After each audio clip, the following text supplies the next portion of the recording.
दो दोस्त राजू और शेखर अपने गांव से बाहर कालपुर में सामान बेचा करते थे। एक दिन किसी वजह से सामान बेचते बेचते देरी हो गई। अरे राजू, इस रास्ते से गए तो चलते चलते सुबह हो जाएगी, क्यों ना जंगल के रास्ते से जाए। अरे पागल हो गया क्या? क्यों अपनी मौत को दावत दे रहा है? पता नहीं कि वहाँ चुड़ैल रहती है। अबे राजू, तू डरपोक था, ये तो पता था। आज तक भी गया। तू नहीं जाना चाहता तो ठीक है, मैं अकेले चला जाता हूँ। और इसी के साथ शेखर जंगल में चला जाता है। अरे रुको, मैं भी आता हूँ। राजू भी जंगल में चला जाता है। अबे राजू, लगता है हम रास्ता भटक चुके हैं। मैंने कहा था अब सुबह की जगह कल पहुँचेंगे। अरे राजू, वो देख, वो क्या है? गुफा है और क्या।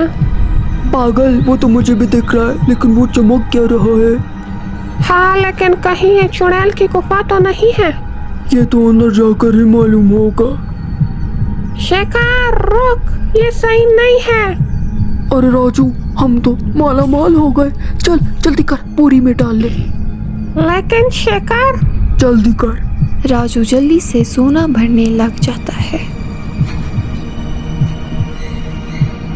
कि तभी कोई शेखर के कंधे पर हाथ रखता है। राजू, तू पीछे क्या कर रहा है? जाके आगे सोना भर। फिर से पीछे से हाथ आता है। राजू, शेखर क्यों बार बार बुला रहा है? शेखर राजू को आगे की तरफ देखकर हैरान रह जाता है। अगर तू यहाँ है तो मेरे पीछे कौन है? जब शेखर पीछे की तरफ देखता है तो डर से पीछे हट जाता है। अरे नौश बेटी, तुझे भी अभी ही आना था। अरे शेखर, तेरे को तुम कहाँ तक गए? बहुत वक्त के बाद शिकार खुद जाकर आया है।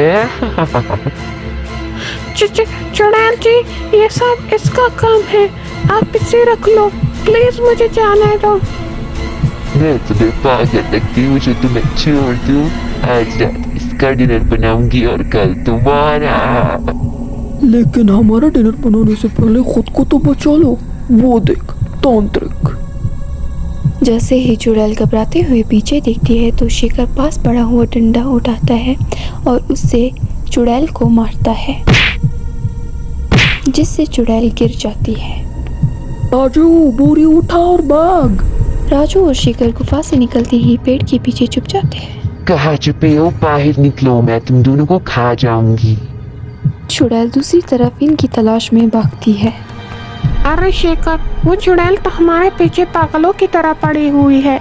ऊपर से हम रास्ता में भटक गए। ऐसा करते हैं वो सोना उसे वापस देकर माफी मांग लेंगे। मूर्ख, अगर तू उसे देखा तो वो तेरी खोपड़ी तक निकल जाएगी। हमें किसी तरह यहाँ से निकलना होगा इस सोने के साथ। चलो, हम पीछे से जाते हैं। शेखर और राजू दूसरी दिशा में वापस जाने के रास्ते की तलाशी में थे कि दरख्त के नीचे इन्हें एक तांत्रिक नजर आया। वो देखो, इस जंगल में ये आदमी क्या कर रहा है? लगता है कोई तांत्रिक है। तो इससे क्या होगा?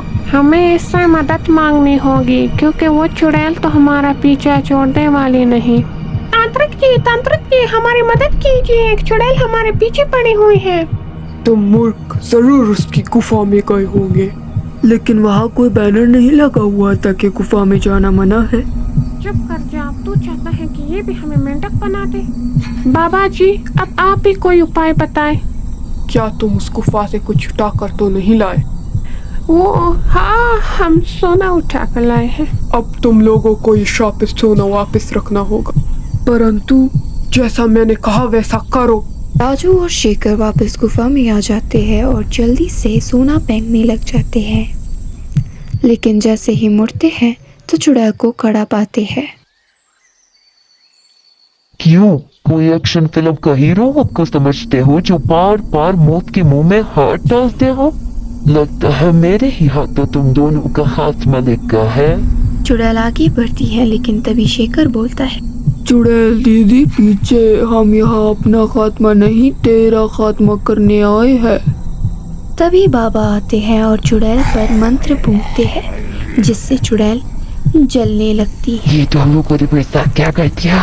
मैं वापस आऊंगी। सब बाहर निकल आते हैं और बाबा गुफा पर जादुई द्वार लगा देता है, जिससे चुड़ैल अंदर कैद हो जाती है और राजू और शेखर बच जाते हैं।